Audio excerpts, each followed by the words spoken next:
Hi, my name is Dan Burbank. I'm a crew member from Expedition 29, and I've been the commander of Expedition 30 since 5 days or 4 days, I guess, after we arrived in mid-November. And right now, I'm getting ready, as are my two Soyuz crewmates, Anton Shkaplerov and Anatoly Ivanishin, return back to Earth after more than 5 months living aboard this spectacular space station. And it's an interesting time right now to kind of take a few moments and think back at what we've done, what we've accomplished during the mission, and kind of take a little bit of a break from the hectic operations, just to reflect a little bit. And I think it's really important for me to kind of take stock of what we've done up here. It has been a whirlwind. It has been a head-spinning adventure, and it's been exciting and wonderful right from the get-go. Before I launched in this mission, I basically had three simple goals, and the first one was to take good care of the crew, and the second one was to take good care of the space station and all the hardware up here. And the third one was to conduct as much research, both scientific and technological, as the space station was capable and as our crew was able to do. And I think in reflection now that we've done a pretty good job of all three. And from the start, though, we had a couple of challenges, and I think one of the biggest ones was that we had minimal overlap with Mike Fossum, Sergei Volkov, and Satoshi Furukawa. We had 4 days total with them to physically hand over, to learn the ropes about how to operate this spaceship.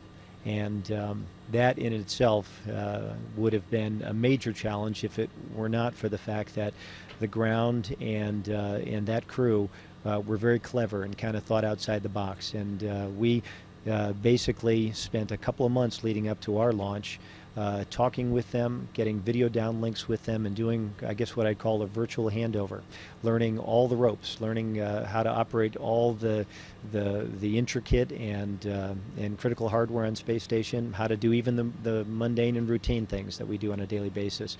And it basically set Anatoly and I up for success right from the get-go. And it was in some ways maybe better than having 2 months of overlap with the crew, because instead of getting a chance to see one thing one time while Mike and I had the chance to chat about it, I could basically at my own pace, over the course of several weeks leading up to launch, review a videotape that he had made of, say, a repair on one of our regenerative eclipse environmental control systems, for example. And so actually it was a very elegant and great way to get ready. Another challenge we had was that we had, Anton, Anatoly, and I, an extended period of 3 crew. Not quite as extended as Mike and Sergei and Satoshi had, but we still had a good 5 weeks plus with just the 3 of us knocking around this huge 360 feet wide, 240 foot long space station. And that also, if you're going to take the most advantage you can of the time that you got and do as much science, that's a challenge in anybody's book. Another thing we had is in the time leading up to our launch, the ground very wisely, and the crew that was on board very, very wisely and astutely, took the time to put the space station in a good posture if there were to have been a delay in our launch, such that we would have had no handover at all, such that space station would have been unmanned for a period of time. So a lot of preparations were made on all the systems across the space station to basically put it in a good posture so it could fly by itself under the guidance of all the folks on the ground without a crew to physically take care of things. So we had some time we needed to spend a lot of time to back out of a lot of those precautions and those system configurations that were done. The other challenge is, for me, a long-duration mission. This was my first shot at that, and I'd flown twice on the space shuttle and knew how we operated on a shuttle for a 2-week mission, but that doesn't necessarily adequately reflect what it's like to be 6 months up here. And for Anton and Anatoly, this was their first space flight, so I looked at that kind of as a challenge for us. And probably lastly, and maybe most importantly, this is nearly a million-pound space station. It is unbelievably expansive, unbelievably complicated. And just anybody on a good day with an experienced crew operating all the things and being prepared if there were to be some sort of a serious malfunction, being prepared to deal with that, that was also a big challenge for us. On the plus side, the advantages we had is we were blessed. We had a wonderful crew, a great crew. We're all good friends, best of friends now, and very good friends before we launched. Anton, Anatoly, and I trained for a couple of years together, and Don Pettit and I have known each other for quite a long time. Andrei Kuipers from the Netherlands, and Oleg Kononenko. Now, those three are the crew members that came up in the Soyuz that joined us in late December. Everybody phenomenally talented, great personalities, get along wonderfully, and I think all of our strengths play very nicely against our respective weaknesses. So all in all, I couldn't have asked for a better team. Additionally, on the plus side, we have wonderful hardware. It amazes me when I sit and I look at this incredible space station and I think about all the time and effort and brain power that went in to anticipating all the possible things, all the connections between the various modules, between the various hardware, software connections, physical connections, and make it in such a way that it was robust enough to operate so well. And so that was a huge plus. And probably the biggest plus of all are the tens of thousands of people all around the world from the 16 partner nations that have built the space station. We have got at the leading edge of that, from our perspective as crew, we've got the control center in Houston, mission control. We have mission control in Moscow. We have the U.S. segment's lead science center in Huntsville. We have the Japanese Aerospace Exploration Agency Center in Tsukuba, Japan. And we have in Munich the European Space Agency's control center. These people are watching over this hardware, watching over us 24/7, 365. They're always there. In fact, a lot of what goes on in Space Station is conducted entirely remotely, led by them, but also remotely to all different places all around the world where science teams are running a lot of the experiments. And there's nothing more comforting than having all those smart folks watching out for you all the time. So we had a lot going for us as well. When I look at overall our accomplishments, I guess on the first count, the crew is healthy and strong. In fact, I guess we're in some ways maybe in better shape in some respects than before we launched. Everybody's doing really well, and everybody adapted phenomenally well to spaceflight and long-duration spaceflight. All of us love being here, and again, we're all great friends. And also on the accomplishment side, I would say the space station right now is in better shape than it's ever been. During our time here, we have done a major overhaul to the space station's brains and nervous system, if you will. So there have been 6 major software upgrades that affect all the major computers, and those involve command and control, guidance and navigation. They involve payloads and a whole host of other systems. And in addition to the software upgrades, there have been 23 major computer upgrades where we actually did brain surgery on these boxes, pulled them out of the racks where they dwell, and opened them up and changed out the cards that were already in there with faster, more capable ones. And we had a major software upgrade in the service modules control software in the Russian segment. There was also recently, just last week or 2 weeks ago, I guess now, a major upgrade for the Columbus, the European Space Agency software. So in addition to the software and brain surgery, if you will, there have been a lot of hardware repairs and improvements that we've made, and they run the gamut of almost every system we have up here. Part and parcel with the upgrade for the comm system and the computer system was laying new fiber optic and high rate communication cables that will allow us to have high bandwidth payload data, science data down the road, that allow us to have more communications channels that will basically increase greatly the throughput of science from space station. In addition to that, Russian segment EVA 30, the 30th EVA conducted by cosmonauts and U.S. crew members, when you look back on the Russian segment, was completed safely and successfully, and it relocated, Oleg and Anton relocated a very large crane, construction crane that we have on the outside of the station. They installed a couple of payloads, science payloads on the outside. We, in the Japanese module, demonstrated some very successful ground control, ground remote operation, teleoperation, if you will, of the Japanese experiment module remote manipulator system, the arm that controls or that's able to access all of the payloads that are on the exposed facility on the forward port side of Space Station.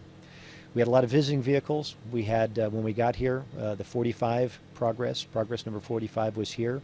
We safely saw it on its way, and it deployed a satellite, a first for Russian Progress vehicles. It deployed a satellite after leaving here, one that we placed there. We received Progress 46P. We recently, we also received 29 Soyuz with Don and Oleg and Andre. And then we just a couple of weeks ago received the ATV, the Automated Transfer Vehicle number 3, a European Space Agency contribution. So it's been a real busy time up here from the standpoint of visiting vehicle traffic. What we did not see, but we did help pave the way for, was we didn't see the arrival yet of Dragons, the Space Exploration Technologies, SpaceX Corporation's Dragon vehicle, the first commercial provided cargo ship to space station. What we did to pave the way for that, though, is we installed new software in their communications unit, the unit that basically allows the transmission of telemetry and command between space station and the Dragon. And we upgraded the software in there, and we actually took another box and we have a backup and a primary now for that, so we have redundancy in that respect.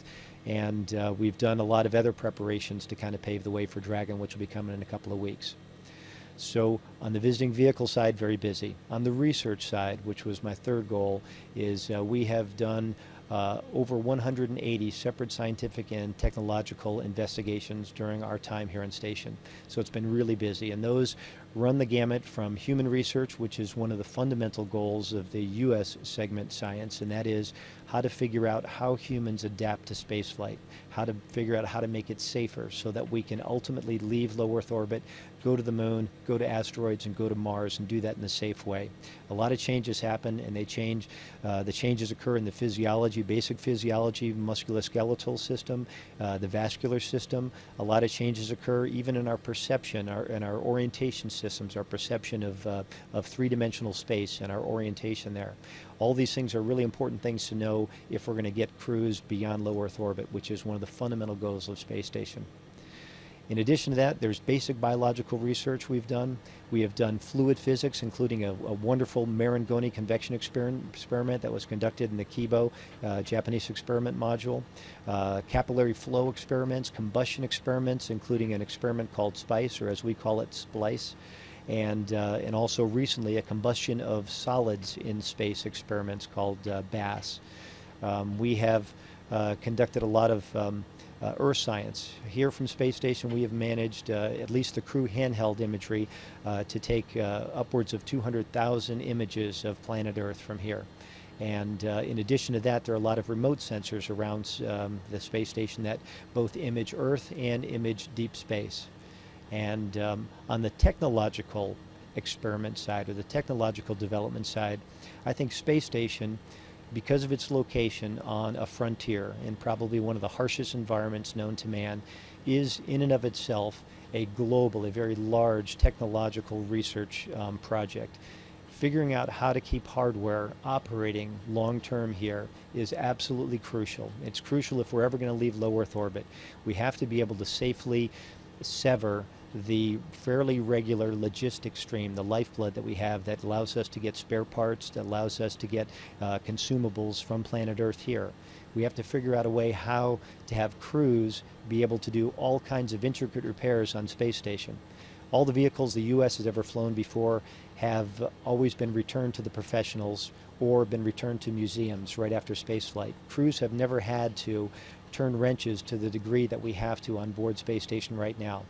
On the space shuttle, if there was a problem, you would basically get the system in a safe enough configuration so that the shuttle, when it returned to the Kennedy Space Center and was placed in the hands of the brilliant technicians and engineers there, could be rebuilt and be just as good as new.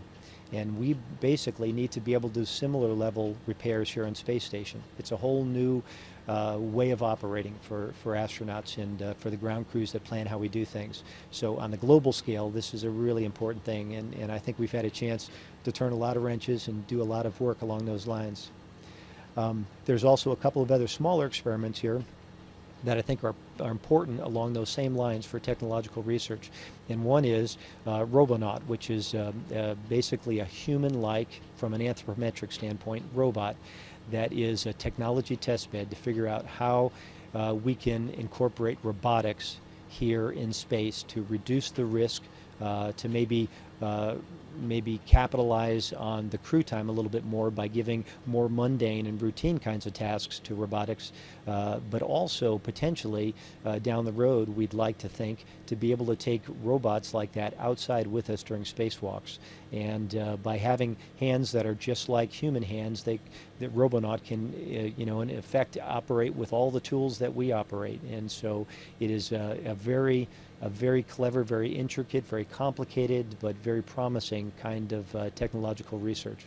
We actually put him to work last month, and he was taking readings on an instrument called the VelociCalc, and basically reading the velocity out of intermodule ventilation ducts, and it was a very neat thing to see.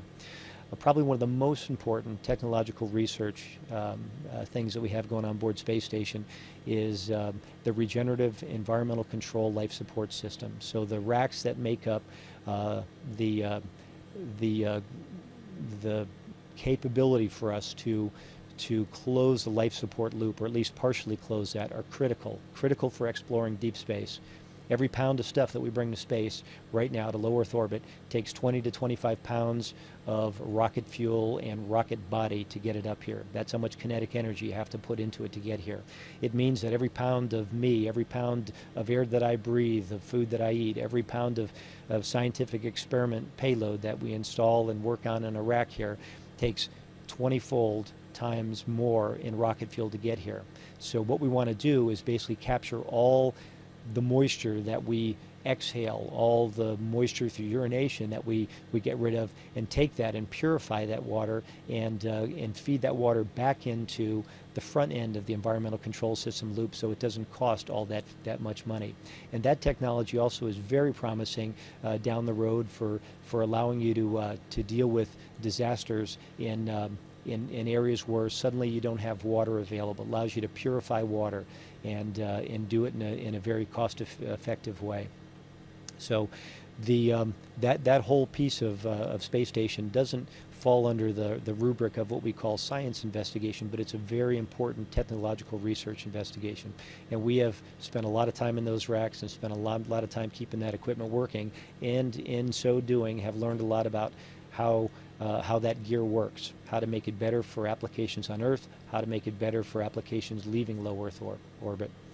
So all in all, when I look back on my tenure here and thinking about returning home, I think all of us can feel really good about the amount of things we got done.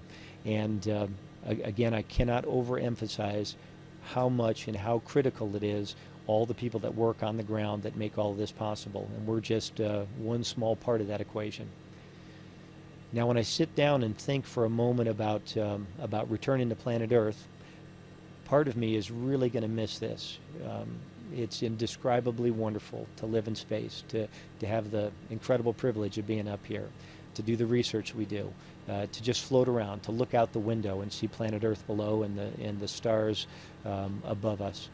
And but by the same token, it'll be so wonderful to see family again. You get to see your family once a week. You get to talk to them on the phone every time you get a chance, maybe once or twice a day even. But it's not the same as being there. So leaving this place will be hard. Seeing my family again will be the most wonderful consolation prize you can imagine. Smelling the aromas of planet Earth, landing in the Kazakh steppe on our Soyuz, and just climbing out of the hatch and feeling fresh air on our face will be wonderful. The food that we have up here is great. There's a lot of food that that I can't have up here that I would very much like to have. That'll also be a good consolation prize. The ride itself, going leaving space station and re-entering Earth's atmosphere in a capsule, will be pretty spectacular by all accounts. Having done it a couple of times in a shuttle, I really look forward to the experience to see what it's like riding a Soyuz back to planet Earth. So it'll be a little bit sharper deceleration, particularly at the very bottom. But I think it'll be an awful lot of fun. If the ride uphill was any indication, it'll be a tremendous amount of fun. And at the end of all of that, I get to go home and I get to be with my family.